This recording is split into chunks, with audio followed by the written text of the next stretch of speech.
Hey kids, it's Papa. You ready to explore the Bible?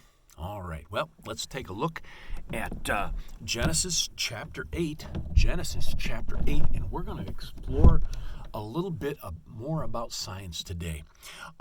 There are basically two different beliefs concerning how everything came into existence, okay? And one of them is that the Bible is true and that God meant what he was saying, and that God created the heavens and the earth, and that he made it, well, he made it himself. Now, that's what we believe. But there are people who don't want to believe in God. They don't want to be responsible to God. They don't want to follow God. They want to say, no, I will do my own way. And so they have to come up with a different way that everything came into being. And so they say that long ago there was a big bang, and suddenly from that explosion all of the matter in the universe flew out and it formed galaxies, and those galaxies, they compressed and they blew up, and then they went into the spirals and the suns and the planets going around them, and then here on Earth the everything was really hot, and then eventually it started to cool down, and then there was these little organisms that came together somehow, and boom, suddenly there's life, and that life began to evolve, and those little tiny organisms grew into bigger organisms, and eventually they were swimming around and they were fish, and then one day a fish decided, I'm going to crawl out onto the shore, and it got flippers, and eventually everything we turned into amphibians, and then reptiles, and then mammals, and then we evolved into us. And the problem with that is that it couldn't happen. According to science, that's a physical impossibility. It simply could not happen. And it seems that as time goes by, they need more. They realize, this couldn't happen in this short a time, so we're going to need to add more and more and more and more and more time to it. And it creates all kinds of problems for them. And whenever you decide not to believe God, it's going to create problems for you. That's just the way it is. And so we see that we have a choice. We can simply believe what God says because he was there, he knows, and we can believe what he says, in which case, if that's the case, then the earth is a little over 6,000 years old, something like that, and it's very easy to believe. Or you can go against science, you can go against everything that we can see, and believe that there is no God and that everything just evolved.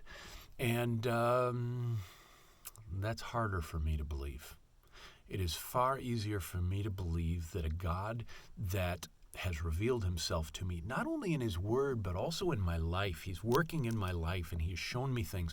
That God, who has proven that his Bible is true to me over and over again, it is far easier for me to believe that God knows what he's saying and told me the truth. And so that's what I choose to believe. Now, the problem is, if you choose to believe in evolution, if you choose to believe that we came from lower life forms, it just creates all kinds of problems. So, one of the big things that the world of God haters tells us is that, we know that the earth is this old because of all of these different layers of sediment, and it would have taken millions and billions of years to lay down these layers of sediment, and therefore we know that the earth is that old. Well, there's two problems with that. Number one, God created the world with a semblance of age. And when he created man, did he create man as a little baby?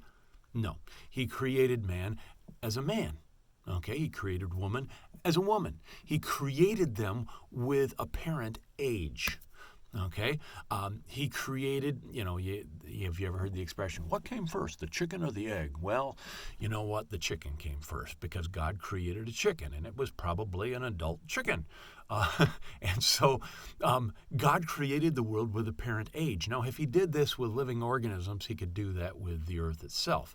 And we know that God created, the stars, and yet it would have taken many, many, many, many years for the light from those stars to get to the earth. But we know that after the flood and after the canopy was eliminated, they saw the stars. And so, there was apparent age there. Another thing that we understand is that those layers that they point to and they say, see, this is proof that the earth is old.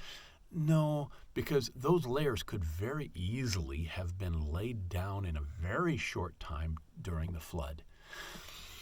We have seen this happen when Mount St. Helen blew its top back in 1980, 1981. All of that ash was thrown up into the air and it gradually settled out. And there was a river valley just down from that, and all of that ash fell down into that river valley. And what we have seen is that there were a couple 100 feet of this ash laid down very, very quickly, and you can actually see layers in the ash. And then as time went by, it compressed a little bit. But before it got compressed, all of that ice up on Mount St. Helen melted, and it ran down, and it formed a river, and it cut through all of that ash, and it created a beautiful canyon through that ash. And you can see all of the different layers. And people say, oh, that took millions and billions of years. Well, it only took a matter of a few days.